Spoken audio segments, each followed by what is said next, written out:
Hello प्यारे बच्चों। सो rotation का एक कॉम्प्रिहेंशन आया था बच्चों, और ये कॉम्प्रिहेंशन कॉन्सेप्ट बिल्डिंग के लिए बहुत इंपॉर्टेंट है। आप लोगों में से अगर आप लोगों को रोटेशन अबाउट मल्टीपल एक्सिस वाली चीजें समझ में नहीं आती है तो इस वाले कॉम्प्रिहेंशन से बहुत कुछ क्लियर हो जाएगा।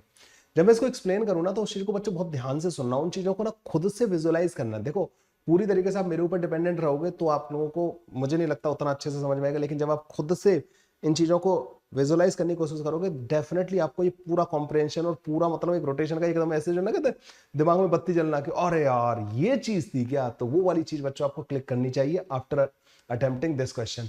बहुत अच्छा क्वेश्चन है, बहुत ही थियोरेटिकल कॉन्सेप्चुअल बोल सकते हो आप इसको। ऐसा बहुत ज्यादा टाइम कंज्यूम करने वाला क्वेश्चन नहीं था, लेकिन ये दो क्वेश्चन थे इस पैराग्राफ में। क्या थे क्वेश्चंस देखते हैं, फिर आप लोगों को हम इसका पूरा का पूरा तोड़ मरोड़ के हम इसका एनालिसिस करके बताएंगे। देखिए भाई, पैराग्राफ ये दे रखा है कि the general motion of a rigid body can be considered to be combination of a motion of its centre of mass about an axis and its motion about an instantaneous axis passing through the centre of mass. So बच्चों, वैसे तो हम इस चीज को बिल्कुल rotation के last में जाके जब हम पढ़ते हैं ना combined translational and rotational motion, उस वाले पार्ट में इन चीजों के बारे में बात करते हैं। कोई भी बॉडी जो होती है ना बच्चों, उसकी मोशन को आप ऐसे देख सकते हो, उसके सेंटर ऑफ मास की मोशन अबाउट एन एक्सिस और उसके सेंटर ऑफ मास से पास होने वाली एक एक्सिस के अबाउट उसका रोटेशन। ठीक है, इस तरीके से। तो बेसिकली सेंटर ऑफ मास को एक पहले पार्टिकल की तरह किसी एक्सिस के अबाउट रोटेट करता हूं मान लो, फिर सेंटर ऑफ मास से एक एक्सिस पास हो रही होती है जिसके अबाउट बॉडी रोटेट कर रही होती है। क्लियर है? ये पहली दो लाइन का मतलब ये है। तो आपको दो एक्सिस देखनी है बच्चों ना, देखना मैं पूरा सिखाऊंगा आपको ना, समझ में पूरा आ जाएगा आपको ना। These axis need not to be stationary. Obvious सी बात है, जो हमारी सेंटर ऑफ मास से जो एक्सिस पास हो रही है वो खुद सेंटर ऑफ मास के साथ मूव कर रही होगी, तो ऐसे इन एक्सिस का स्टेशनरी होना जरूरी नहीं है। इस वाली बात से कोई फर्क नहीं पड़ता। Consider for example a thin uniform disc welded rigidly fixed horizontally at its rim to a massless stick as shown in the figure. So एक मासलेस इन्होंने स्टिक ली और वहां पे एक डिस्क को इन्होंने वेल्ड कर दिया। ठीक है, वेल्डिंग कर दी डिस्क की ना, डिस्क यहां पे लाके चिपका दी। ऐसे स्टिक है, यहां पे एक डिस्क को चिपका दिया। ठीक है, फिक्स कर दिया। where disk stick system is rotated about the origin on a horizontal frictionless plane with angular speed, the motion at any instant can be taken as a combination of one, the rotation of the center of mass of the disk about the z axis, and the rotation of the disk through the instantaneous vertical axis passing through its center of mass seen from the ground orientation of the point P and Q. Both the motion have the same angular speed omega in the case. Okay, इन्होंने ये सब कुछ mention कर दिया कि दोनों का जो है ना सेम ओमेगा। देखो बच्चों, यहाँ पे एक एक्सिस तो ये है जिसके अबाउट ही पूरा सिस्टम जो रोटेट कर रहा है, ये वाली एक्सिस। ठीक है, तो बेसिकली इसका सेंटर ऑफ मास यहाँ पे होगा बच्चों। तो सेंटर ऑफ मास क्या कर रहा होगा बच्चों? सेंटर ऑफ मास इस सर्कल में घूम रहा होगा। देखो, इस सर्कल में घूमेगा ना सेंटर ऑफ मास। अरे भाई, सेंटर ऑफ मास इस सर्कल में ही तो घूमेगा। ठीक है, इस वाले सर्कल में ऐसे बना देते ना, इस सर्कल में घूमेगा। सेंटर ऑफ मास पूरा टाइम फिक्स डिस्टेंस में रहेगा ना, यहाँ से ये डिस्टेंस जो भी सेंटर ऑफ मास की डिस्टेंस है ना, ऐसे रहेगा। और ये जो डिस्क है ना बच्चों, ये घूम रही है। तो एक तो इसके सेंटर ऑफ मास का मोशन देखा हमने, centre of mass circular motion कर रहा है अबाउट दिस एक्सिस। अब ये कह रहे हैं कि एक और एक्सिस होगी जो सेंटर ऑफ मास से पास हो रही होगी, उसके अबाउट ये डिस्क जो है रोटेट कर रही होगी। यही हम लोगों को देखना है। आप बोलोगे सर डिस्क क्यों रोटेट कर रही होगी, पूरी डिस्क तो ऐसे जा रही होगी, एक ही ओमेगा से घूम रही होगी। नहीं, अभी देखो आप लोगों को ये सब कुछ देखने लग जाएगा। देखो बच्चों, जब आप बात करते हो ना कि एक एक्सिस जो सेंटर ऑफ मास से पास हो रही है, मतलब आपको सेंटर ऑफ मास पे जाके बैठ जाना है, अपने आप को सेंटर ऑफ मास को रोक देना है और सेंटर ऑफ मास पे जाके बैठ जाना है, फिर देखना है कि हो क्या रहा है एक्चुअली ना। तो ये तो क्लियरली दिख रहा है कि सेंटर ऑफ मास का ऐसे ओमेगा से घूम रहा है, जेड एक्सिस के अबाउट उसका ओमेगा है, और सेंटर ऑफ मास इस तरीके से घूम रहा है। ठीक है, अब इन्होंने दो अलग केसेस और दिए। Now consider two similar system as shown in the figure. अच्छा, ये अलग है, लेकिन उससे पहले हमें इसको समझ लेना होगा। ठीक है, इस वाले केस को बच्चों में पहले अच्छे से एक्सप्लेन कर देता हूं। अच्छा बच्चों, एक काम करते हैं, जब ये डिस्क जो है ना थोड़ा घूम जाएगी, ठीक है, जब ये डिस्क जो है कितना घूम चुकी होगी, मान लो ये यहाँ पे आ चुकी है। ठीक है, 90 डिग्री घुमा देते हैं बच्चों ना, इस डिस्क को 90 डिग्री घुमा देते हैं। अब मैं क्या कर रहा हूं, मैं इसको बनाता हूं बच्चों, पता नहीं ये बनेगा या नहीं बनेगा। ये तो नहीं बनेगा यहाँ पे ना, इस तरीके से बनेगा क्या? अब इसको समझो बच्चों, देखो ये जैसे मेरा हाथ है ना, यहाँ पे पी है, यहाँ पे क्यू मार्क कर रखा है, ये इस वाली एक्सेस के अबाउट में अपने हाथ को ऐसे घुमा रहा हूँ। ठीक है, क्या आप इस चीज को देख पा रहे हो, समझ पा रहे हो? मैं थोड़ा ये देखूं कि क्या आप लोगों को विजिबल है। ऐसे करके ये एक एक्सिस जेड एक्सिस है, इसके अबाउट अपने हाथ को घुमा रहा हूं, तो पी पहले यहाँ पे था, क्यू यहाँ पे था, ठीक है, पी यहाँ पे था, क्यू यहाँ पे था। अब आपको सेंटर ऑफ मास पे जाके बैठ जाना है। जब ये 90 डिग्री घूम जाएगा तो पी इधर आ जाएगा, क्यू इधर आ जाएगा। हाँ भाई, जब ये 90 डिग्री घूम चुका है तो बच्चों पी किधर पहुंच गया, पी जो है बच्चों हमारा इधर आ गया, यहाँ पे आ गया पी, और ये बच्चों क्यू यहाँ पे पहुंच गया, ठीक है। जब बच्चों ये 180 डिग्री घूम जाएगा तो पी यहाँ पे आ गया और क्यू यहाँ पे पहुंच गया। अब देखो, एक ऑब्जर्वर जो तुमने यहाँ पे बिठा रखा है उसके रेस्पेक्ट में देखना, उसके रेस्पेक्ट में देखना बच्चों ना। पहले मतलब मैं थोड़ा डायग्राम इस तरीके का तिरछा बना रहा हूं, पी यहाँ पे था, क्यू वाला यहाँ पे था, अब ये हमारा ऑब्जर्वर रुका हुआ है। थोड़ी देर बाद आप देखोगे कि थोड़ी देर बाद ये डिस्क जो है ना बच्चों ऐसे हो जाएगी, उधर पीछे की तरफ चली गई है ना बच्चों। आप लोगों को क्या ये समझ में आ रहा है कि पी अब यहाँ पे आ गया और क्यू यहाँ पे आ गया? क्या आप लोगों को ये दिख रहा है कि इस एक्सिस के अबाउट घूम रही है डिस्क? भाई जो पी और क्यू वाली लाइन ऐसे थी पहले ना, ऐसे थी, अब आप देख रहे हो पी और क्यू वाली लाइन ऐसे हो गई है। पहले जो पी और क्यू वाली लाइन ऐसे थी, अब पी और क्यू वाली लाइन ऐसे हो गई, मतलब इसके अबाउट इस डिस्क का रोटेशन हो रहा है नहीं हो रहा है? इस वाली एक्सिस के अबाउट ऐसे घूम रही है नहीं घूम रही है? एक्सिस कैसे होगी? कोई चीज अगर ऐसे घूम रही है, जैसे ये लाइन पी इधर था, क्यू इधर था, अब पी इधर आ गया, क्यू इधर आ गया, तो हम क्या कहेंगे ये कैसे घूमा? ऐसे, ऐसे ही तो घूमा। जैसे इसको ले लेते हैं, ये क्यू था, ये पी था, जब ये इधर पहुंच गया तो आप ये देख रहे हो। अब आपको इस एक्सिस का अबाउट बात नहीं करनी, इस एक्सिस का अबाउट तो ऐसा मोशन दिखाई देगा, आपको इसी के सेंटर पे बैठ जाना है कि ठीक है मैं तो सेंटर पे बैठ गया, ये पॉइंट कहीं नहीं जा रहा है, तो वो सर्कल में जो घूम रहा था ना ये पॉइंट, ये नहीं दिखाई दे रहा आपको।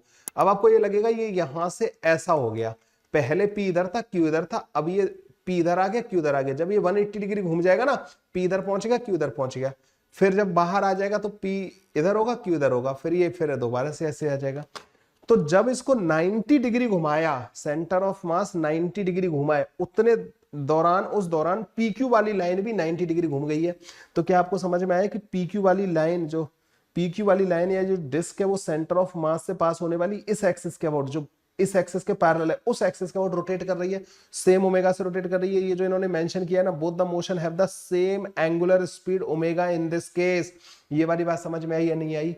ये समझ में आया तो तुम इसके क्वेश्चंस का आंसर दे पाओगे। अब इन्होंने हमें एक क्वेश्चन दिया, अभी क्वेश्चन नहीं मतलब इन्होंने दो situation the.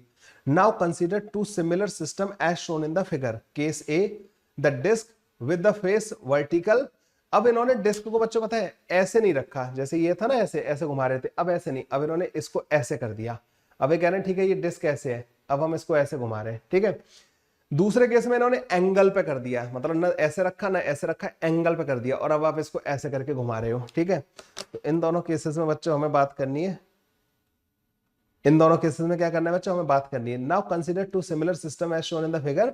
Case A, the disc with its face vertical and parallel to the X Z plane. तो एक्स जेड प्लेन, ये वाला जेड ऊपर है, एक्स बाहर की तरफ है, तो एक्स जेड प्लेन इस प्लेन में रखी है, डिस्क को ना इधर रखा हुआ है ऐसे ना, ऐसे। अब इसको हम ऐसे करके घुमाएंगे, ओके ओके। दूसरा है बच्चों केस बी है, the disc with its face making an angle of 45 degree with the X Y plane, its horizontal diameter parallel to the X axis.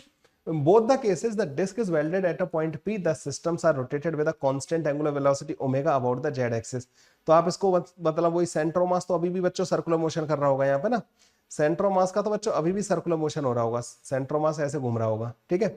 बात हमें करनी है, इसमें भी सेंटर मास बच्चों इस तरीके से घूम रहा होगा, सेंटर मास का तो बच्चों इस वाली एक्सिस का रोटेशन हो रहा होगा।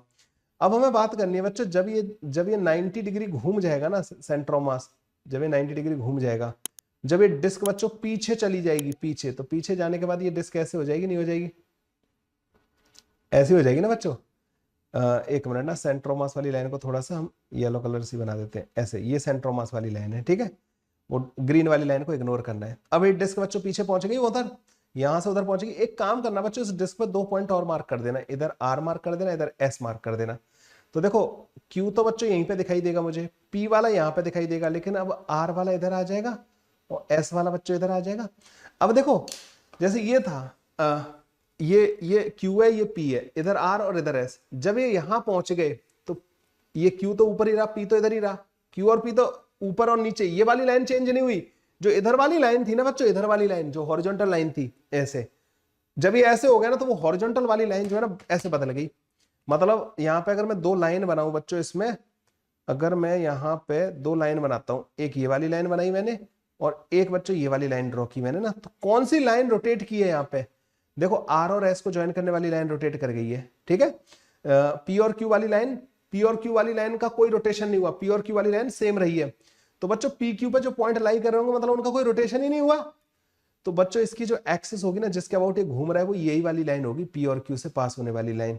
आर और एस वाली लाइन ना घूम रही होगी। तो जब ये पी और क्यू वाली लाइन तो चेंज ही नहीं हुई, ये वाली लाइन थोड़ी देर बाद ऐसे हो गई है, ये पहले ऐसे थी, इधर आर इधर था, ऐसे इधर था, अब थोड़ी देर बाद हम देख रहे हैं कि आर इधर हो गया, ऐसे इधर हो गया। तो तुम्हें ये वाली बात समझ में आई कि अभी भी ये इस एक्सिस के अबाउट, वर्टिकल एक्सिस के अबाउट ही रोटेट कर रहा होगा, है ना। तो यहाँ पे ये वाली बात समझ में आ गई मेरे को। अब आते हैं बच्चों जैसे इस वाले केस में। अब इस वाले पार्ट में क्या हो रहा है कि पी वाला पॉइंट यहाँ है और क्यू वाला पॉइंट यहाँ है, मतलब पी और क्यू थोड़े से तिरछे हैं, मतलब पूरी डिस्क को इन्होंने जो वेल्डिंग की है ना बच्चों वो कैसे की है, वो 45 डिग्री एंगल पे की है। इसका जो सेंटर है बच्चों वो इस तरीके से इस वाली एक्सिस का रोटेट कर रहा होगा, सेंटर तो अभी भी वैसे ही रोटेट कर रहा होगा। अब इसमें बच्चों को कई बार कंफ्यूजन होता है कि सर इसमें जो एक्सिस होगी ना जिसके अबाउट ये रोटेट कर रही होगी, ये डिस्क जो रोटेट कर रही होगी, वो एक्सिस हम कैसे पता करेंगे। तो इसके लिए बच्चों मैं क्या करूंगा, मैं यहाँ पे 2 पॉइंट मार्क कर लूंगा बच्चों ना, ठीक है। 2 पॉइंट कहां मार्क किए मैंने, एक यहाँ पे बच्चों इधर एक पॉइंट मार्क किया मैंने बच्चों यहाँ पे पी और क्यू तो ऑलरेडी है यहाँ पे, एक मार्क किया बच्चों मैंने आर और एक मार्क किया यहाँ पे एस। ये बच्चों जो आर और एस पॉइंट है ना, जैसे ये है बच्चों ना, ये है, ये डिस्क है, डिस्क मतलब ऐसे गोल मानना, ठीक है, ये एंगल पे तिरछी है। तो एक इधर मार्क किया है मैंने एस वाला पॉइंट और आर वाला पॉइंट बच्चों मैंने इधर मार्क किया है, ठीक है। ये पूरी डिस्क ऐसे करके आ रही है ना, तो यहाँ पे और यहाँ पे तो एक तरीके से एक हॉरिजॉन्टल लाइन बना ली, आर एस लाइन, ठीक है। आर एस लाइन बना ली बच्चों ना मैंने, और ये हो गया क्यू और ये हो गया बच्चों पी। ऐसे सामने से आपको दिख रहे होंगे, ये जो स्टिक है वो मेरी तरफ आ रही होगी, ये क्यू हो गया, ये पी हो गया, यहाँ पे एस हो गया, यहाँ पे आर हो गया। अब जब मैं इसको 90 डिग्री रोटेट कर दूंगा ना बच्चों इधर की तरफ, जब मैं पहुंच गया तो क्यू यहाँ पे हो गया, ये यहाँ पे हो गया, आर यहाँ पे और एस यहाँ पे। एक चीज ऑब्जर्व करना, आर और एस अभी भी हॉरिजॉन्टल है, आर और एस अभी भी हॉरिजॉन्टल है। आर और एस यहाँ पे भी हॉरिजॉन्टल थे, जब ये ऐसे घूमेगा तब भी आर और एस अभी भी हॉरिजॉन्टल रहने चाहिए। लेकिन आर और एस वाली लाइन जो यहाँ पे ऐसे थी वो ऐसे पहुंच गई है, मतलब आर और एस जो घूम रहे होंगे ना वो एक हॉरिजॉन्टल सर्कल में घूम रहे होंगे। जो आर और एस है ना बच्चों, जो रोटेट कर रहे होंगे ना वो एक हॉरिजॉन्टल सर्कल में रोटेट कर रहे होंगे। तो पहले आर और एस वाली लाइन ऐसे अंदर की तरफ थी, अब थोड़ी देर बाद हमने देखा वो लाइन कैसे हो गई है, आर और एस वाली लाइन ऐसे हो गई है। तो एक बात बताओ, जो आर अंदर की तरफ था अब वो इधर आ गया, एस इधर आ गया, एस जो बाहर था आर अंदर की तरफ था, ये ऐसे घूम के आ गए, मतलब इनका रोटेशन किस एक्सिस के अबाउट हो रहा होगा, इनकी एक्सिस ऑफ रोटेशन क्या होगी, ऑब्वियस सी बात है ये होगी इनकी एक्सिस ऑफ रोटेशन, ठीक है। अच्छा, जब आपने 90 डिग्री घुमाया है, मतलब इधर से उधर तक लेके गए हो, तो आर एस वाली लाइन जो ऐसे अंदर की तरफ थी ना अब वो ऐसे हो गई है, वो भी 90 डिग्री घुमा है, मतलब ये ओमेगा से ही घूम रहा होगा इसके अबाउट। कुछ बच्चों को कंफ्यूजन हो जाता है कि सर इसकी एक्सिस ऑफ रोटेशन ये नहीं हो सकती क्या, तो मैं इसको समझाता हूं क्यों नहीं हो सकती ना। ये चीजें ढूंढने के लिए आप मेरे वीडियो को देखने आए हो, बहुत सारे बच्चे इसी चीज का एक्सप्लेनेशन ढूंढने के लिए मेरे पास आए हैं। तो बच्चों अगर मान लो तुमने ये वाली लाइन मान ली, ठीक है, ये वाली लाइन, ये वाली एक्सिस मान ली, कि सपोज ये वाली एक्सिस मान के चल रहा हूं सर मैं तो ना, कि इसका जो है ना रोटेशन आर एस का इसके अबाउट हो रहा होगा। तो इसमें पता है प्रॉब्लम क्या है बच्चों, जो हमारा आर वाला पॉइंट है ना अंदर और एस वाला पॉइंट है बच्चों यहाँ बाहर, आर वाला अंदर है एस वाला इधर है। अब अगर मान लो इसके अबाउट ये घूम रहे होते तो पता है जो सर्कल बनता ना आर का सर्कल बच्चों ऐसा बनता, एस का सर्कल ऐसा बनता, आर और एस हॉरिजॉन्टल प्लेन में रह ही नहीं पाते। अब देखो बच्चों, मान लो कोई ऐसे करके ये वाली एक्सिस ले ली, आर इधर है और बच्चों एस इधर है, अगर तुम इस वाली एक्सिस के अबाउट घुमा रहे हो, आर का सर्कल बना रहे हो ऐसे, तो आर हॉरिजॉन्टल प्लेन में रह ही नहीं पाएगा। मतलब तुम कह रहे हो कि जब ये इधर पहुंच गया तो आर अपने हॉरिजॉन्टल प्लेन को ही छोड़ देगा, जिस प्लेन में आर लाई कर रहा है ना। देखो देखो सिंपल सी बात है, जैसे इसको पेन को पकड़ लो बच्चों ना, ऐसे ये आ रहा है ये ऐसे, तो ये पूरा टाइम हॉरिजॉन्टल प्लेन में रह रहा है नहीं रह रहा है बच्चों, है ना। आपके अकॉर्डिंग अगर आपने एक्सिस ऐसी मानी, तो एक्सिस ऐसे मानने का क्या मतलब है, आर इस एक्सिस का और सर्कुलर मोशन कर रहा है। अगर तिरछी एक्सिस मानी या तुमने मान लो हॉरिजॉन्टल एक्सिस मान ली, आर यहाँ पे एस यहाँ पे, मान लो तुमने ऐसे मान ली, तो आर कैसा मोशन करेगा, ऐसा, मतलब वो अपने हॉरिजॉन्टल प्लेन में ही नहीं रह रहा है। एंगल पे मानोगे थोड़ा तिरछा सर्कल बनेगा, लेकिन वो सर्कल, अगर आप वर्टिकल एक्सिस मानोगे ना तभी आर अपने हॉरिजॉन्टल प्लेन में रह पाएगा। और आर और एस का हॉरिजॉन्टल प्लेन में रहना बहुत इंपॉर्टेंट है, क्योंकि अगर मेरे पास ऐसा कुछ होता जिससे मैं दिखा पाऊं, ये है बच्चों इस तरीके का अरेंजमेंट ना, मान लो ये आर है ये एस है, मेरा हाथ घुमा रहा है इनको, क्या आर और एस अपना सर्कल मतलब हॉरिजॉन्टल प्लेन छोड़ रहे हैं, आर और एस पूरा टाइम इसी हॉरिजॉन्टल प्लेन में रह रहे हैं, रहने भी चाहिए। ये है बच्चों इसकी एक्सप्लेनेशन कि आर और एस की एक्सिस, आर और एस जिसके अबाउट रोटेट कर रहे होंगे ना, वो तिरछी नहीं हो सकती, उसको वर्टिकल होना ही पड़ेगा, तभी आर और एस सर्कल, आर और एस का जो सर्कल बनेगा वो हॉरिजॉन्टल बनेगा, आर और एस अपने हॉरिजॉन्टल प्लेन में बने रहेंगे, तो इसको वर्टिकल एक्सिस होना ही पड़ेगा। आर और एस वाली लाइन पहले ऐसे है, आर इधर है, एस इधर है, जब आपने इसको 90 डिग्री घुमाया तो आर इधर आ गया, एस इधर आ गया, मतलब ये सेम ओमेगा से रोटेट कर रहे होंगे, जिस ओमेगा से पूरी डिस्क रोटेट कर रही है उसी ओमेगा से सेंटर ऑफ मास से पास होने वाली एक्सिस के अबाउट आर और एस वाली लाइन रोटेट कर रही होगी। अब आते हैं बच्चों क्वेश्चंस पे। तो अब यहाँ पे बच्चों क्वेश्चन क्या थे, दो क्वेश्चन पूछे गए थे। Which of the following statement about the instantaneous axis passing through the centre of mass is correct. Centre of मास से पास होने वाली एक्सिस के अबाउट मतलब कौन सा वाला, मतलब एक्सप्लेनेशन यहाँ पे सही, मतलब कौन सा वाला स्टेटमेंट सही है। It is vertical for both the cases A and B. Yes, यही तो हम लोगों ने प्रूव किया कि आर और एस जो पॉइंट है बच्चों, ये जो मैंने दो अपनी तरफ से मार्क किए, इन दोनों को कंटेन करने वाली लाइन पूरा टाइम हॉरिजॉन्टल रहनी चाहिए। मतलब आर और एस जो घूमने चाहिए वो हॉरिजॉन्टल सर्कल्स में घूमने चाहिए, और हॉरिजॉन्टल सर्कल में घूमने का मतलब है उनकी वर्टिकल एक्सिस आ जाएगी, है ना। तो दो पॉइंट लेके मैंने इस चीज को एक्सप्लेन कर दिया। तो it is vertical for both the cases, it is vertical for case A and 45 degree. 45 degree वाला तो मैंने तुम्हें बता ही दिया था कि अगर आपने इसको 45 डिग्री पे लिया ना तो आर ऊपर उठ के, अब ये सर्कल ऐसा बनेगा ना इसका, तो आर ऊपर आ जाएगा ना, हॉरिजॉन्टल सर्कल में रहेगा ही नहीं। मतलब तुम यहाँ पे कह रहे हो कि आर जो है ना ऊपर पहुंच जाना चाहिए यहाँ पे और एस नीचे पहुंच जाना चाहिए, ऐसा थोड़ी होता है, ऐसा थोड़ी हो रहा है भाई। यहाँ पे अगर तुमने कुछ मार्किंग कर रखी है और तुम इसको ऐसे घुमा रहे हो तो ये मार्किंग पूरा टाइम हॉरिजॉन्टल उसी लाइन उसी लेवल में रहेगी, नहीं रहेगी, ठीक है। ये है बच्चों इसका एक्सप्लेनेशन। ये गलत हो जाएगा बच्चों, it is horizontal for this and 45 degree गलत, it is vertical for case A and 45 degree this, ये भी गलत हो गया। वर्टिकल रहेगी बच्चों दोनों के लिए, ठीक है। तो A option is the correct option है, इसका आंसर ए ऑप्शन होगा, मतलब दोनों के लिए वर्टिकल रहेगी। Which of the following statement regarding the angular speed about the instantaneous axis passing through the, दोनों के लिए बच्चों ओमेगा के बराबर ही रहेगा। It is omega for both the cases.